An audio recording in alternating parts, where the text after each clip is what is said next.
A special thank you to each of our subscribers who make this channel possible. Here's today's story. In a dramatic turn of events, multiple Israeli airstrikes targeted Hezbollah's stronghold in Beirut on Monday evening, coinciding with discussions of a potential ceasefire deal. This escalation follows a weekend marked by intense exchanges of fire between Israel and Hezbollah, with the Iran-backed militant group claiming responsibility for 50 attacks on Israeli positions just a day prior. The Israeli military reported that Hezbollah launched approximately 250 projectiles into Israel on Sunday, targeting various locations including the Ashdod naval base and military sites near Tel Aviv.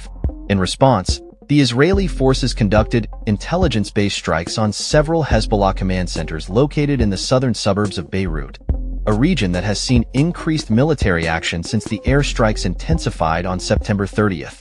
According to military sources, the attacks were concentrated in areas such as Nabatea, Baalbek, and the Bekaa Valley, with a total of 25 Hezbollah targets struck within a single hour. Among the facilities hit were command centers and intelligence hubs where Hezbollah operatives were believed to be present. The situation on the ground has prompted Lebanon's education ministry to suspend classes in Beirut and surrounding areas due to the current dangerous conditions.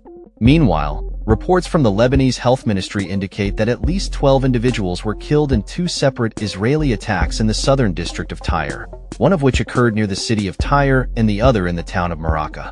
As the violence escalates, international calls for a ceasefire have intensified. The United States, European Union, and United Nations have all urged for an immediate truce, with a senior UN official emphasizing the need for both parties to accept a ceasefire to halt the ongoing conflict. In a related development, top EU diplomat Josep Borrell reiterated the call for an immediate ceasefire during a visit to Beirut, while U.S. envoy Amos Hochstein expressed optimism that a ceasefire deal was within our grasp. French Foreign Minister Jean-Noël Barrot has also weighed in, urging both Israel and Lebanon to seize the window of opportunity to negotiate an end to the fighting. Reports suggest that a proposed agreement may include a 60-day transition period, during which the Israeli army would withdraw, the Lebanese army would redeploy near the border, and Hezbollah would relocate its heavy weaponry north of the Litani River. Additionally, the plan could establish a U.S.-led committee to oversee the implementation of the ceasefire, alongside assurances that Israel retains the right to act against imminent threats if the Lebanese military fails to address them. Israeli Prime Minister Benjamin Netanyahu is reportedly inclined to support the U.S. ceasefire proposal. In a statement regarding the ceasefire discussions, Israeli ambassador to the UN, Danny Danon, indicated that the country is moving forward on this front, with the Security Cabinet expected to convene to deliberate on the matter. The ongoing conflict, which has resulted in significant casualties, has seen at least 3,754 people killed in Lebanon since October 2023, with a majority of these deaths occurring in recent weeks. The hostilities have also led to the deaths of 82 soldiers and 47 civilians on the Israeli side. This violence follows nearly a year of sporadic cross-border skirmishes, initiated by Hezbollah in support of Hamas after the Palestinian group's attack on Israel on October 7, 2023, which ignited the current war in Gaza. As Israeli ground forces have entered several southern Lebanese towns, including Qayyum, clashes with Hezbollah fighters have been reported.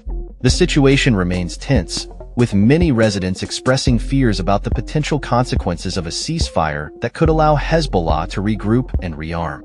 One Israeli resident, Dorit Sisson, voiced her concerns, stating, "I don't want a ceasefire, because if they do it along the lines that they've announced, we'll be in the same place in 5 years." This sentiment reflects a broader apprehension among Israelis about the implications of a ceasefire, particularly in light of the ongoing violence and the fear of future hostilities. As the international community continues to push for a resolution to the conflict, the situation on the ground remains precarious. With airstrikes ongoing and ground forces engaged, the potential for a ceasefire hangs in the balance, as both sides weigh their options amidst mounting pressure for peace. That's all for this story. We upload videos every day covering many different subjects, so hit that subscribe button to stay informed. Thanks for watching.